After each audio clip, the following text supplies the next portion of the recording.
नमस्कार, मैं हूं तान्या। आप देख रहे हैं राष्ट्रीय एक न्यूज। आइए नजर डालते हैं आज की कुछ खास खबर की ओर।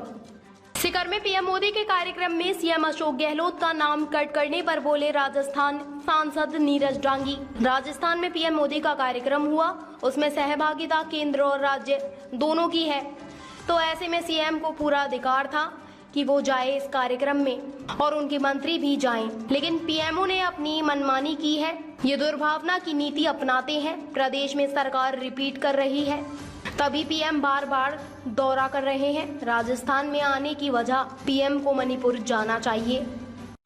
मुख्यमंत्री जी को चोट लगी है, सब जानते हैं। प्रधानमंत्री जी ने जो कहा कि ये कार्यक्रम होगा, आज उनका आने का जो प्रोग्राम रहा, उसमें रात में एक जो है प्रधानमंत्री कार्यालय से एक नोट आया था कि मुख्यमंत्री जी का संबोधन होगा 3 मिनट का लगभग, और उसमें मॉर्निंग के अंदर उसी संबोधन के लिए उन्होंने मना कर दिया कि संबोधन नहीं होगा।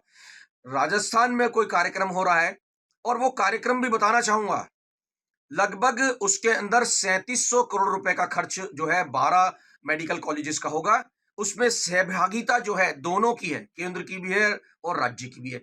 केंद्र 2200 करोड़ रुपए देगा और राजस्थान उसके अंदर लगभग जो है 1500 करोड़ रुपए देगा। ऐसे में जब दोनों दोनों की सहभागिता है, पूरा अधिकार राजस्थान का भी बनता है। राजस्थान के मुख्यमंत्री को पूरा अधिकार था कि वो कार्यक्रम में रहते।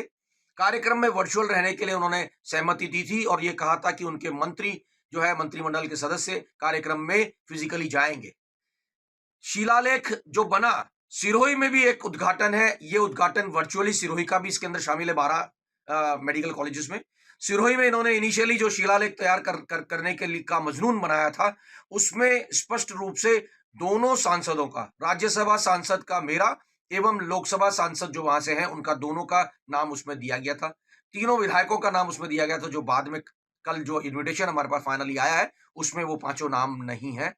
इन्होंने अपनी मनमानी करने की कोशिश करी है, राज्य के लोगों को उसमें से हटाने का काम उन्होंने किया है। यहां जब मुख्यमंत्री का नाम संबोधन से हटा दिया जाता है एक छोटे से कार्यक्रम के लिए, एक छोटा मामला है ये, तो बड़े मामलों में जहां राज्य का अधिकार जहां पर है, जहां राज्य को बड़े स्तर के पर सहयोग मिलना चाहिए केंद्र का, क्या आप समझते हैं कि केंद्र वैसा सहयोग करता होगा? कतई नहीं।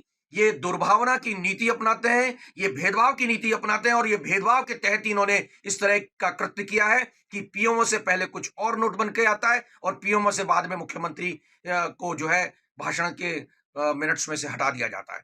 मुख्यमंत्री ने साफ स्पष्ट किया है, उनके पैर में जो चोट लगी है, उनको चिकित्सकों ने सलाह दी है कि वो आराम करें, वो जो है ट्रैवलिंग ना करें, मूवमेंट ना करें। और इनके एक सांसद का बयान आया कि ये झूठ बोल रहे हैं। झूठ बोलने का काम भारतीय जनता पार्टी करती है, ये कांग्रेस का काम नहीं है। 4.5 साल में इनकी विपक्ष की भूमिका नगण्य रही है, और आज जब राजस्थान में फिर से सरकार बनने जा रही है, तभी बार बार प्रधानमंत्री दौरा कर रहे हैं, क्योंकि इनके भारतीय जनता पार्टी के सिस्टम में राजस्थान में बहुत बड़ा बिखराव है। उस बिखराव को जोड़ने के लिए राजस्थान के अंदर किसी प्रकार से कांग्रेस की सरकार पुनः न बने, इस वजह से इनका बार बार दौरा राजस्थान में हो रहा है, और कोई कारण नहीं है। ये इन्होंने हमेशा जो भी कार्यक्रम किए हैं वो वर्चुअल भी किए हैं। यहां राजस्थान में आने की बजाय इनको मणिपुर जाना चाहिए। प्रधानमंत्री मणिपुर जाकर के हालात को सुधारने का पहले काम करें, उसके बाद राजस्थान की बात करें। 267 के तहत हम लोगों ने लगातार डेली मांग रखी है कि चर्चा हो। अगर हम मांग नहीं रख रहे होते, फिर ये कहते कि नहीं सदन नहीं चलने देना चाहते, तो समझ में आता था। हम लगातार मांग रख रहे हैं, उस मांग को पूरा नहीं किया जा रहा है और 267 को रिजेक्ट किया जा रहा है। ऐसे में केंद्र का ये कहना कि सदन नहीं चलने देना चाहते, अगर चलेगा मणिपुर पे आप चर्चा कीजिए, हम हर स्टेट पे चर्चा करने के लिए उसके बाद तैयार हैं। आप मणिपुर पे चर्चा कीजिए। राजस्थान को जबरदस्ती घसीटा जा रहा है।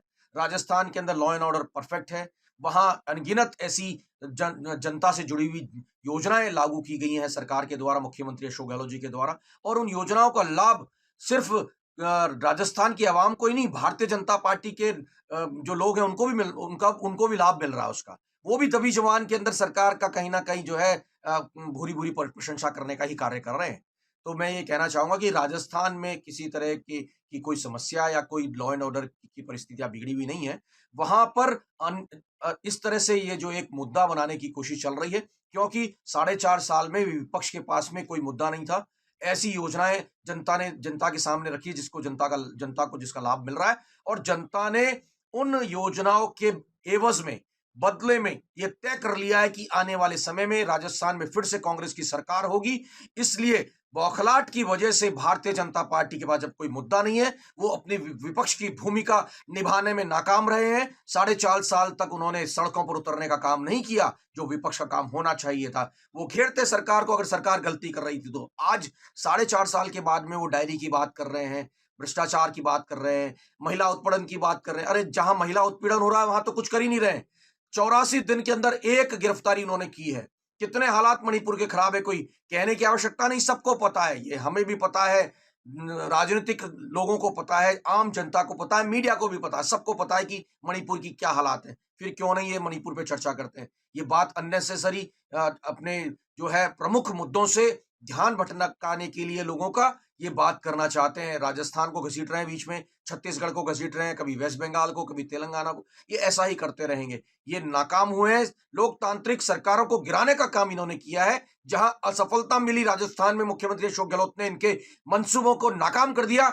इसलिए ये लोग जो है इस तरह की बातें कर रहे हैं। इनके पास कोई मुद्दा नहीं है। जनता के बीच में जब ये जाएंगे वोट लेने के लिए, वहां मुद्दा होगा विकास का।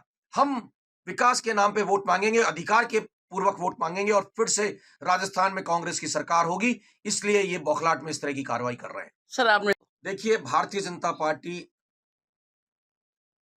किसी भी रूप में लाल डायरी को लेकर के सिर्फ एक मुद्दा बना रही है और कुछ भी नहीं है।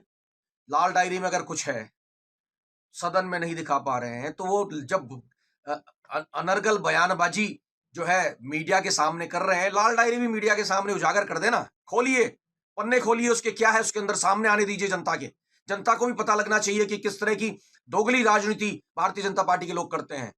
इस लाल डायरी के मामले में मुख्यमंत्री के स्पष्ट निर्देश हैं, स्पष्ट संकेत उन्होंने दिए हैं, और स्पष्ट रूप से कहा है कि ईडी स्वतंत्र है किसी भी प्रकार का निर्णय लेने के लिए। क्यों नहीं? ईडी इसमें निर्णय लेती है कि जिन लोगों ने अगर पैसा खाया है या लाल डायरी में नाम किसी के उजागर होते हैं, तो उनके खिलाफ ईडी सख्त से सख्त कार्रवाई करने के लिए स्वतंत्र है।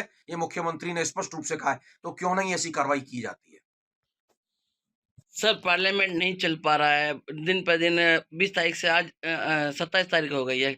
आखिर ये प्रोटेस्ट कब तक, सर क्यों ये नहीं चल पा रहा है? देखिए, हाउस नहीं चलने का बहुत ही सिंपल कारण है।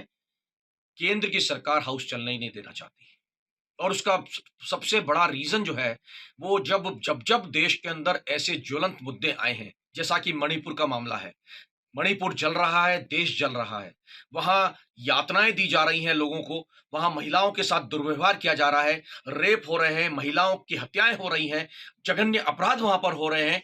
हालात इतने गंभीर मणिपुर के हैं, उस पर चर्चा की मांग विपक्ष जो है, इंडिया जो है, वो कर रहा है। उसके विपरीत केंद्र की सरकार नहीं चाहती है कि किसी प्रकार की चर्चा हो, जनता को पता न लगे कि मणिपुर में किस तरह के हालात बन गए हैं, और चर्चा नहीं होने की वजह से सदन नहीं चल पा रहा है। अभी संजय सिंह जी को भी जो है सदन से निलंबित कर दिया है। आप ताजुब करेंगे, वेल में आने का अधिकार एक सांसद को नहीं होगा तो किसे होगा? सांसद वेल में जा रहा है, ऐसा कोई कंडक्ट भी नहीं कर दिया कि कोई किताब फाड़ दी हो या किताब फेंक दी हो या कोई माइक तोड़ दिया हो या कुर्सी तोड़ दी हो। ऐसा कोई कंडक्ट नहीं था। वेल में जाने पर ही निलंबन कर दिया जाए, तो मैं समझता हूं कि इससे ज्यादा और लोकतांत्रिक हनन और कुछ नहीं हो सकता है। हालात गंभीर है देश के, और जिस प्रकार से सदन चलना चाहिए, जनता को अधिकार है कि देश में क्या हो रहा है, मणिपुर के ऊपर हालात काबू हो, वो जनता का अधिकार है। उस पर चर्चा केंद्र नहीं होने देना चाहता है।